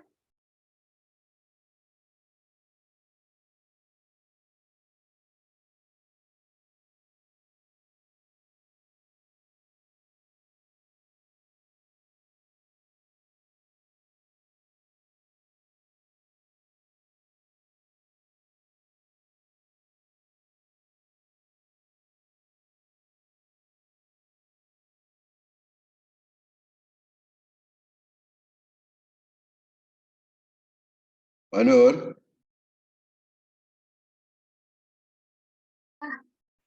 Dengan Pak Bunov. Iya, terima kasih Mbak Nur. Langsung saja, saya tidak bermaksud bertanya, tetapi juga hanya menanggapi sedikit. Saya terima kasih untuk tema pada pagi hari ini tentang Gen Z. Ternyata memang selama ini kita sebagai orang tua, saya sebagai orang tuanya Gen Z kadang suka sering ribut gitu karena memang perbedaan, sering berdebat dan sebagainya. Ternyata setelah tahu ya memang zamannya memang sudah lain. Tetapi tentu kita sangat mengharapkan bahwa walaupun perbedaan generasi, tetapi ada nilai-nilai luhur tentang integritas, kejujuran, dan juga survive, kemudian disiplin dan sebagainya bisa tetap menjadi satu nilai yang dari generasi-generasi untuk bisa dipertahankan, dan terutama mudah-mudahan juga nanti Gen Z juga bisa berpartisipasi secara aktif untuk mewujudkan pemilu yang berintegritas di tahun 2024. Terima kasih Mbak Nur. Iya, terima kasih Bapak Bunov dari YARMI DKI Jakarta. Mungkin ada lagi? Iya. Oh, ini dari Pak Ngolu Simanjuntak. Ya, terima kasih. Ini nanti ada pertanyaan di kolom chat juga. Ya, Bapak silakan. Terima kasih Bapak Ibu peserta Zoom. Terima kasih buat narasumber tadi, paparannya sangat menarik ya. Khususnya kita, saya masuk Gen Y, Bapak Ibu masuk Gen Y. Yang saya bisa simpulkan sedikit ya, bahwa ada harapan masa depan dari generasi Z ya, di mana selama ini kita lihat banyak perubahan yang tidak bisa ditembus oleh tembok-tembok penghalang gitu ya. Apa yang disebut dengan faktor struktur, kultural, dan sosial ternyata dengan fenomena yang saat ini seperti yang terjadi di Lampung dan lain sebagainya itu bisa menembus gitu ya. Nah, dan kita harapkan nanti Gen Z ini bisa nanti membawa perubahan ke Indonesia yang lebih maju ya, membawa perubahan gelombang arus yang menuju ke kemajuan negara, di mana secara umum sebenarnya masyarakat kita sudah muak dengan apa yang disebut dengan pencitraan dan lain sebagainya gitu ya, tapi yang realistis gitu ya. Mungkin dengan pengaruh-pengaruh yang media sosial yang tentunya yang positif, nah dengan konten-konten yang disampaikan oleh Gen Z ya, dengan pola-pola pikir mereka yang nanti praktis dan lain sebagainya, itu akan membawa perubahan ke pemerintahan khususnya, sehingga tidak lagi pemerintahan itu stuck ya, tapi maju terus untuk membangun Indonesia. Mungkin itu, terima kasih buat kesempatannya. Assalamualaikum warahmatullahi wabarakatuh. Waalaikumsalam warahmatullahi wabarakatuh. Terima kasih Pengolu Simanjuntak. Ini ada beberapa pertanyaan di kolom chat, jadi saya bacakan aja. Yang pertama, sebentar. Dari Haris Tanjung untuk Bang Hadi, seberapa seriusnya pemerintah memberi ruang akal sehat untuk Gen Z? Kemudian, bagaimana cara strategis dalam menghadapi tantangan dan harapan Gen Z khususnya di wilayah Indonesia Timur? Nah, ini mungkin dari keseluruhan aja ya Mbak Endah pertanyaannya. Kemudian bagaimana tanggapan teman-teman pemateri terkait generasi Z dalam merespon atau mengkritik tata kelola pemerintahan dengan kasar dan bahasa kurang sopan? Nah, yang terakhir ada ini yang terakhir dari Tri Ari, bagaimana politik praktis bisa diaplikasikan di tahun 2023? Sedangkan di zaman sekarang istilah Jawane orawik ora obos, artinya, oh ini bahasa Jawa, artinya kalau nggak ada uang, nggak coblos. Bagaimana cara menyikapi perihal ini? Mungkin yang pertama dari Bang Hadi dulu, bisa menanggapi secara keseluruhan. Kemudian untuk Mbak Zilan juga bisa menanggapi secara keseluruhan, juga Mas Helmi juga bisa menanggapi secara keseluruhan. Itu kira-kira ya Mbak Endah ya. Silakan Bang Hadi. Baik, pertama seberapa serius pemerintah memberikan ruang pada generasi Z? Kalau saya melihat sih ada dua sisi. Yang pertama dari sisi formalitas. Kalau kita lihat hari ini memang di pemerintahan Pak Jokowi cukup banyak anak-anak muda ya, mulai dari wakil menteri, terus dari komisaris, kemudian staf khusus, misalnya kan ada staf khusus yang membidangi anak muda. Nah, dari sisi formalitas ini cukup serius ya kalau saya lihat. Tapi di sisi lain yang masih perlu menjadi PR, bagaimana anak-anak muda yang memang ditempatkan di posisi-posisi strategis tersebut memang diberikan peran dan ruang untuk bisa mengakselerasi dan juga bisa memberikan kontribusi yang lebih supaya kelihatan fungsi dan peran anak-anak muda yang memang ditempatkan di posisi-posisi tersebut. Kalau dari sisi formalitasnya ini kalau saya katakan cukup serius ya untuk mengambil simbol anak-anak muda. Tapi tinggal masih menjadi PR adalah anak-anak muda tersebut harus diberikan ruang dan peran yang lebih banyak supaya bisa memberikan dampak yang lebih besar juga untuk masa depan bangsa, karena mereka memiliki pemikiran-pemikiran baru, kemudian punya inovasi-inovasi yang memang belum dipikirkan oleh generasi-generasi sebelumnya, kemudian dia juga cenderung banyak ide-ide baru. Nah ini yang perlu diperkuat lagi ke depannya. Saya kira itu Mas Haris. Kemudian yang kedua, bagaimana cara dan strategi untuk generasi Z di wilayah Indonesia Timur. Dengan hadirnya internet yang merata hampir di pelosok desa, terutama di Indonesia Timur, akses internetnya juga cukup tinggi, dan ini juga memberikan ruang bagi anak-anak muda dari sisi mengakses informasi, kemudian juga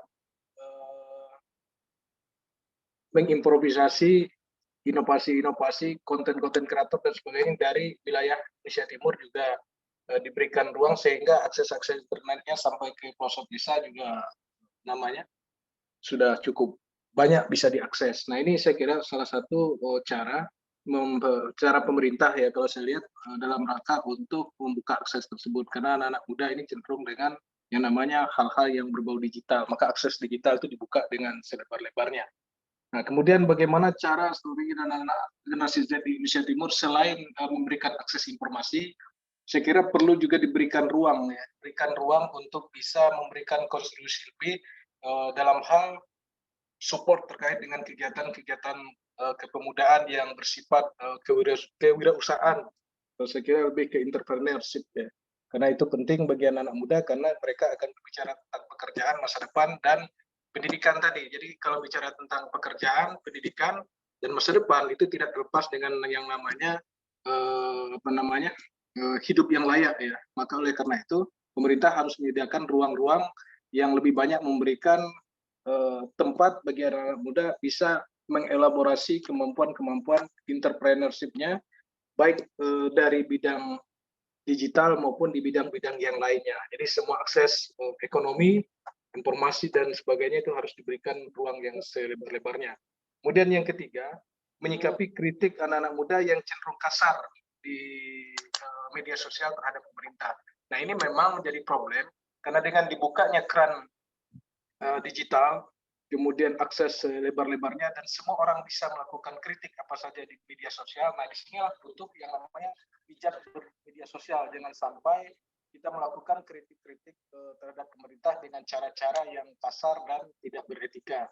Nah ini yang saya katakan, salah satu contoh misalkan begini, kemarin saya awal-awalnya termasuk orang yang simpati dan mengapresiasi dari satu sisi yang lagi viral Bima ya di Lampung mengkritik pemerintah Lampung, tetapi di akhir-akhir dengan mengkritik mantan presiden, nah ini masuk ke soal etika di situ.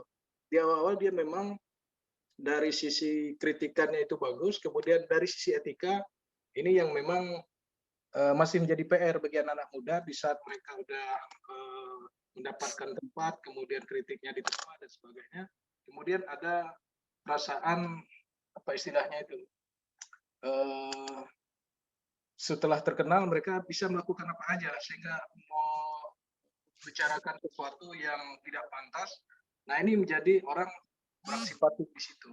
Nah, kemudian ada lagi yang baru sekarang, misalkan di Jambi itu ada anak SMP mengkritik pemerintah dan viral, ya kan? Nah ini salah satu contoh anak-anak muda memang melakukan ini kritiknya lewat media sosial. Tapi memang yang perlu dijaga itu adalah etikanya ya ke depan.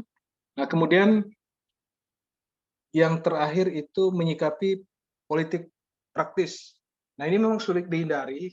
Dalam buku Bang Burhanuddin Muhtadi itu menyebutkan kuasa uang. Karena orang memilih di Indonesia ini berdasarkan berbagai variabel. Variabel pertama itu karena programnya. Ada orang memilih itu karena lihat, wah programnya ini bagus nih. Seperti yang saya katakan tadi, anak-anak muda lebih cenderung melihat program-program nanti yang berkaitan dengan akses pendidikan, pekerjaan. Tetapi di sisi lain ada juga orang yang melihat berdasarkan aspek kepribadian. Wah orang ini baik, jujur, humble. Nah ini saya katakan tadi dari sisi kepribadian. Kadang orang yang sombong, kemudian susah janjinya ditepati, mereka tidak mau milih juga ada. Nah, kemudian juga dari aspek sosiologis. Nah, aspek sosiologis itu aspek kedaerahan. Orang juga memilih karena kadang-kadang, wah ini dari kampung saya nih, harus kita pilih, nah, ada wakil dari daerah kita, misalkan. Nah, ada yang berpikiran demikian.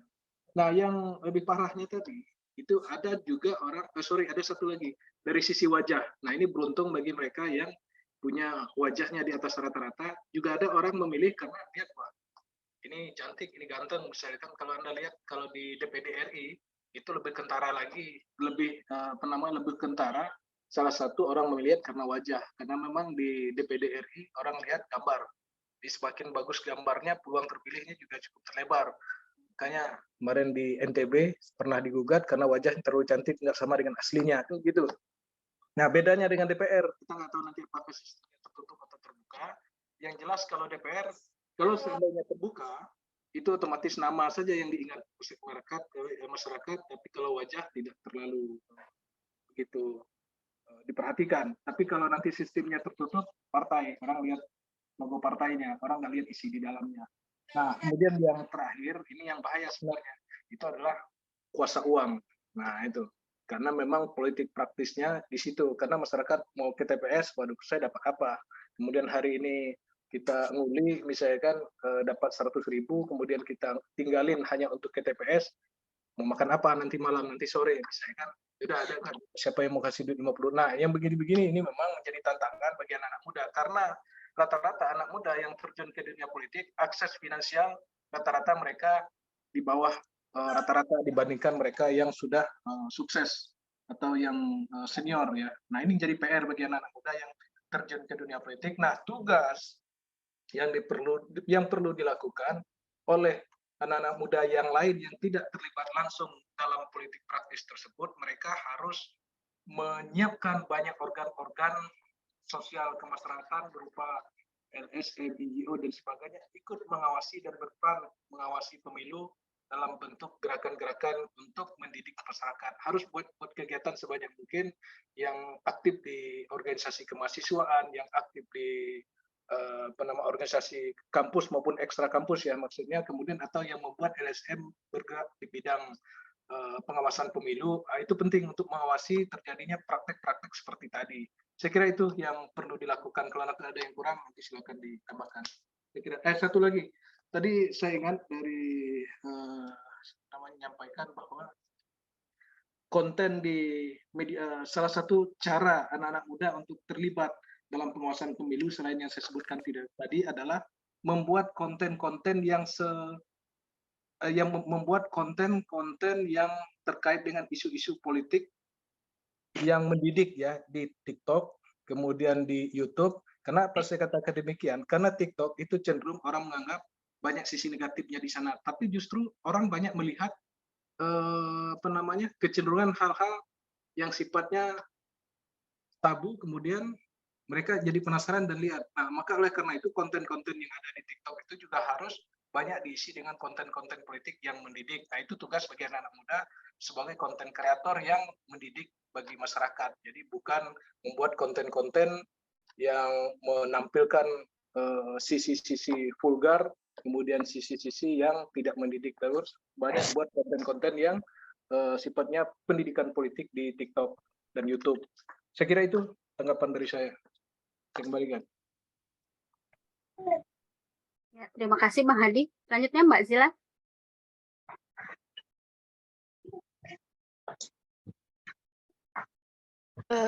Saya akan menanggapi untuk pertanyaan bagaimana tanggapan teman-teman pemateri terkait generasi Z dalam merespon atau mengkritik tata kelola pemerintahan yang kasar dan bahasa yang kurang sopan.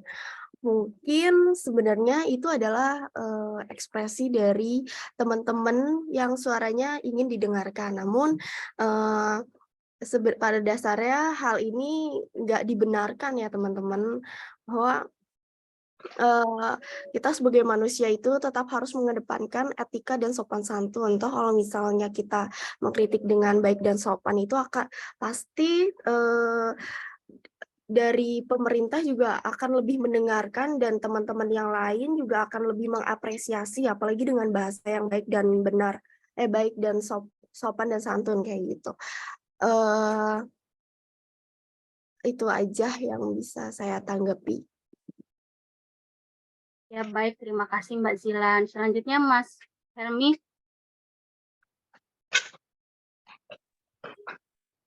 Oke, terima kasih Mbak Nur Fajria.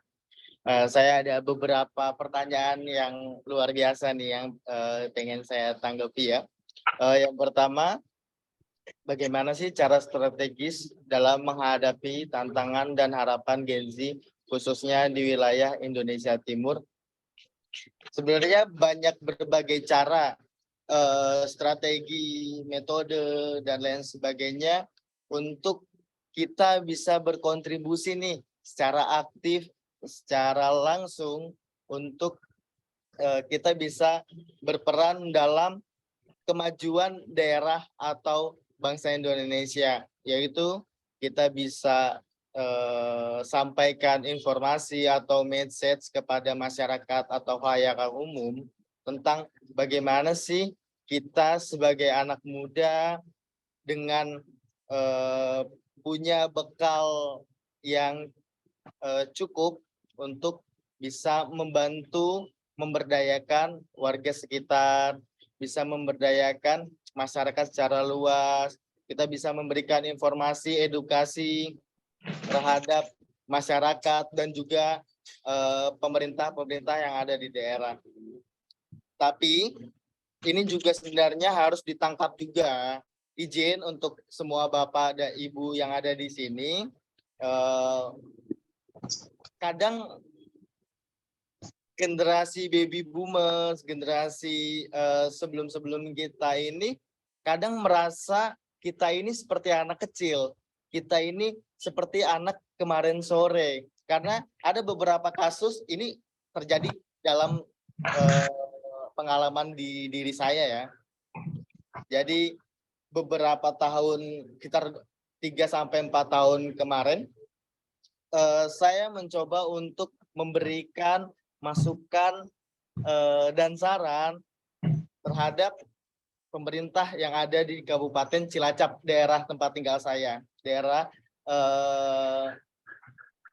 rumah saya gitu ya, khususnya di sekitar Cilacap. Tetapi banyak yang menganggap kamu ini belum punya pengalaman yang cukup, kamu ini belum punya ilmu yang cukup untuk bisa mengetahui isu-isu terkait perihal ini gitu-gitu. Makanya pada akhirnya kadang kita sebagai anak muda Gen Z ini kadang juga sebenarnya jadi agak sedikit males juga gitu kalau misalkan apa yang mau kita sampaikan, apa yang mau kita berikan kepada pemangku kebijakan atau stakeholder yang ada di daerah, tapi kita masih dipandang sebagai anak kecil dan anak yang belum punya pengalaman. Nah ini sebenarnya generasi baby boomers atau generasi sebelum kita ini harusnya bisa mengajak kita ini bukan seperti anak kecil, tapi sebagai partner diskusi, karena beda era dan beda generasi ini pasti beda persoalan mindset dan pemikiran kira-kira gitu. Terus yang kedua, bagaimana tanggapan teman-teman pemateri terkait Gen Z yang merespon atau mengkritik tata kelola kota pemerintahan dengan kasar dan bahasa yang kurang sopan? Saya memberikan perspektif yang berbeda ya. Saya memberikan logika sederhana. Kenapa sih kok bisa anak-anak muda Gen Z khususnya ya, karena biasanya yang berisik ini Gen Z nih. Kenapa kok dia menyampaikan kritik, menyampaikan masukan kepada pemerintah dengan cara yang berbeda kayak gitu loh. Nah, sebenarnya ini bukan seluruhnya masalah dari Gen Z atau anak muda tersebut. Karena sebelumnya, saya kasih contoh, kasus Bima yang di Lampung kemarin itu, pas kasus Bima itu meledak di TikTok dan di media-media sosial di Indonesia, saya pernah dipanggil kepada dari pejabat publik di Provinsi Lampung untuk meminta pandangan bagaimana sih Bima ini gitu-gitu. Menurut kamu gimana sih Bima ini? Saya cuma hanya menanyakan, selama ini Provinsi Lampung mengakomodir anak-anak muda nggak? Merangkul anak-anak muda nggak? Ngajak ngobrol atau ngajak ngopi anak-anak muda nggak? Karena mereka yang akhirnya radikal secara penyampaian kritik dan saran, bahkan sampai ada bicara yang kasar atau kurang sopan, ya walaupun kita semua tahu lah bahasa kasar dan kurang sopan ini memang tidak baik dalam budaya atau kultur kita di Indonesia atau bangsa yang ketimur-timuran. Tapi masalahnya kadang kita menyampaikan kritik dan saran kepada stakeholder juga, itu tidak direspon, itu tidak ditanggapi secara utuh gitu. Makanya akhirnya Gen Z melewati cara atau jalan pintas, yaitu kita buat konten di sosial media, di TikTok yang pada akhirnya itu viral kayak gitu. Nah, akhirnya saya menyampaikan semua itu kepada stakeholder setempat dan akhirnya mereka bisa mengevaluasi diri. Oh ya, ternyata kita selama ini tidak mengakomodir anak-anak muda, nggak ngajak ngobrol anak-anak muda, makanya akhirnya anak-anak muda ini liar kayak gitu. Akhirnya dia protes di media sosial, dia protes di TikTok dan lain sebagainya. Itu ada kesalahan sebenarnya dari pemangku kebijakan atau stakeholder di daerah. Yang pada akhirnya anak-anak muda cenderung lebih anarkis, lebih mengambil jalan pintas, mengambil jalan praktis, karena hari ini yang perlu diketahui adalah kalau tidak viral itu tidak ada keadilan, bahasanya kayak gitu, atau no viral no justice kayak gitu. Nah, itu yang akhirnya anak-anak muda menjadi patokan bahwa untuk menyampaikan sesuatu itu harus viral dulu nih. Kita sebagai anak muda harus bikin konten yang menarik nih biar publik tahu, bahkan no justice. Bisa memberikan message kepada pemerintah atau pemangku kebijakan. Nah, itu. Terus bagaimana sih cara kita menyikapi terkait money politik atau Jawanya orawik ora obos ya. Ya memang money politik ini udah jadi sebuah rahasia umum yang ada di Indonesia. Bahkan gak hanya cuma di Jawa, bahkan di Sumatera, di Kalimantan, dan lain sebagainya. Semuanya memakai money politik untuk mereka bisa jadi kira-kira gitu. Tapi sebenarnya money politik ini juga nggak berpengaruh-pengaruh amat sebenarnya di anak muda. Karena anak muda ini nggak butuh uang, dia butuh hak-hak atau kepentingan dia itu terakomodir sama pemerintah, sama politisi. Jadi saya ambil kasus di Jakarta ya kemarin ya. Jadi ada sebuah komunitas sepeda di Jakarta yang dia sebenarnya hanya tataran komunitas biasa nih, orang-orang hobi yang untuk meminimalisir polusi udara di Jakarta, meminimalisir pemanasan global di Jakarta. Mereka akhirnya membuat komunitas sepeda.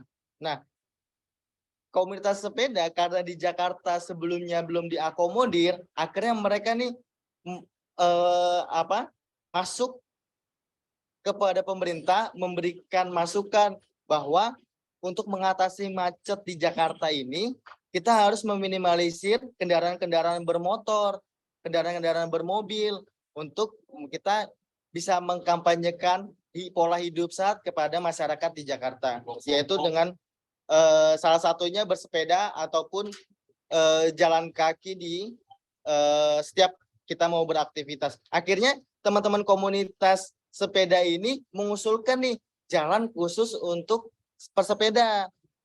Jadi anak-anak muda ini sebenarnya nggak hanya dia itu mau memilih karena ada uang atau ada materi lain ya, sebenarnya nggak kayak gitu. Yang penting anak muda ini bisa terakomodir kepentingan-kepentingannya dan semua urusannya. Nah, kayak contoh misalkan saya nih, saya suka main skateboard. Nah, kenapa hari ini anak-anak main komunitas skateboard itu dia lebih ke underground atau liar main skateboard di jalan-jalanan? Karena mereka belum terakomodir secara kebutuhan dia untuk berolahraga skateboard atau BMX tersebut, kira-kira gitu. Jadi saya harap kepada Bapak, Ibu, teman-teman semuanya yang ada di sini, yang mungkin besok mau mencalonkan diri atau ikut berkontestasi dalam pileg maupun pilkada di daerahnya, saya rasa harus memberikan merangkul anak-anak muda dan mengakomodir teman-teman anak-anak muda di daerah, dan saya rasa itu lebih efektif daripada kita harus memberikan uang kepada anak muda. Mungkin itu sih Mbak Nur Fajria dan Bapak Ibu semua teman-teman yang lainnya. Terima kasih. Baik, paparan yang sangat menarik. Terima kasih Mas Helmi. Karena waktu sudah menunjukkan 11.19, waktunya sudah selesai. Jadi masih untuk pemateri memberikan closing statement. Setelah itu kita selesaikan untuk sesi ini, untuk diskusi ini. Dimulai dari Bang Hadi dulu ya, Mbak. Closing statement. Ya, Bang. Silakan. Baik, closing statement saya untuk anak-anak muda yang terlibat di politik atau yang hari ini berkecimpung di partai politik, kemudian juga yang ikut nyalek, pesan saya harus menyesuaikan gaya sosialisasinya, kemudian isu-isu yang dimainkan, kemudian integritasnya dijaga, dengan sampai nanti kalau sudah terpilih, kemudian lupa dengan apa yang diperjuangkan, apa yang dijanjikan, karena yang dipegang adalah anak-anak muda itu adalah integritas dan janji. Itu. Kemudian yang kedua, bagi anak-anak muda yang hari ini tidak terjun ke partai politik atau yang tidak ikut nyalek, sebagai mahasiswa, sebagai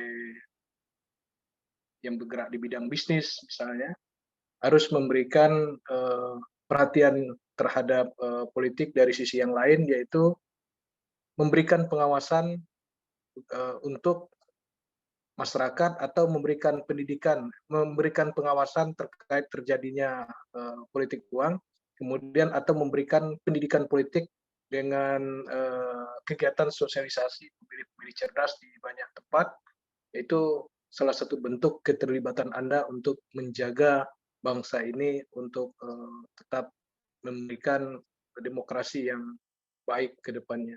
Saya kira itu. Terima kasih. Sama, terima kasih Bang Hadi. Selanjutnya Mbak Zila. Baik, untuk closing statement-nya, saya mengharapkan semoga pemilu 2024 ini terselenggara dengan baik dan lancar. Kemudian semoga teman-teman dari Gen Z juga memberikan sebuah partisipasi yang maksimal dalam pemilu, karena balik lagi 5 tahun yang akan datang itu bukan hal yang waktu yang singkat, terlebih di mana 2045 itu akan ada bonus demografi. Maka sebenarnya kita sebagai teman-teman generasi Z itu perlu bersuara untuk dapat didengarkan hak-haknya serta apa-apa saja yang diperlukan oleh teman-teman Gen Z. Dan saya juga berharap semoga nantinya untuk para calon pemimpin Indonesia dapat berkolaborasi dengan teman-teman Gen Z, karena suara-suara Gen Z ini akan suara-suara Gen Z ini termasuk suara-suara yang penting untuk kedepannya, seperti itu. Terima kasih. Terima kasih. Terima kasih Mbak Zilan. Yang terakhir closing statement dari Mas Helmi. Oke, terima kasih Mbak. Mungkin closing statement saya ya sederhana. Saya di sini mengajak teman-teman pemuda, khususnya generasi milenial dan generasi Z, untuk kita juga harus terlibat aktif dalam kemajuan masa depan bangsa ini.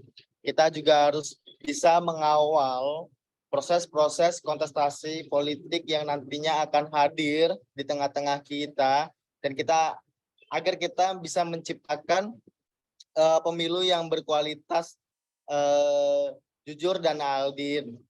Dan juga saya mengajak teman-teman juga, karena nantinya di 2045 ini adalah momentum kita sebagai generasi muda, sebagai Indonesia emas, karena bonus demografi akan jatuh pada tahun tersebut, di mana generasi kita, generasi Y dan generasi Z adalah menduduki puncak generasi yang akan produktif dan bisa menjadi pewaris masa depan bangsa.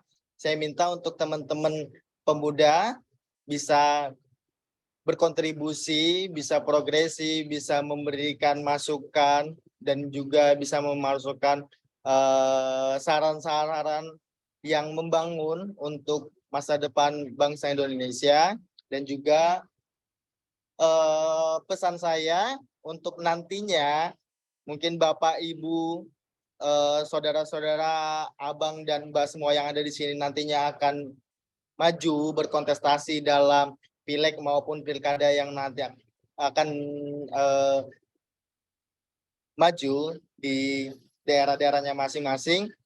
Saya berharap bisa mengakomodir kepentingan anak muda, karena anak muda ini kalau nggak diakomodir biasanya berisik gitu kan, malah nyusahin sebenarnya. Jadi saya saran untuk Bapak Ibu semuanya, daripada anak-anak muda ini berisik, mendingan anak-anak muda ini dirangkul aja, diakomodir aja kepentingannya, dan juga diberikanlah ruang untuk keterlibatan berkontribusi secara aktif, karena walaupun anak muda ini minim pengalaman, tapi setidaknya dia cakap dalam perkembangan zaman saat ini, perkembangan teknologi digitalisasi yang generasi sebelumnya itu belum tentu paham juga dengan cara-cara atau hal-hal yang sering dilakukan sama anak muda. Mungkin gitu aja sih, Mbak. Terima kasih.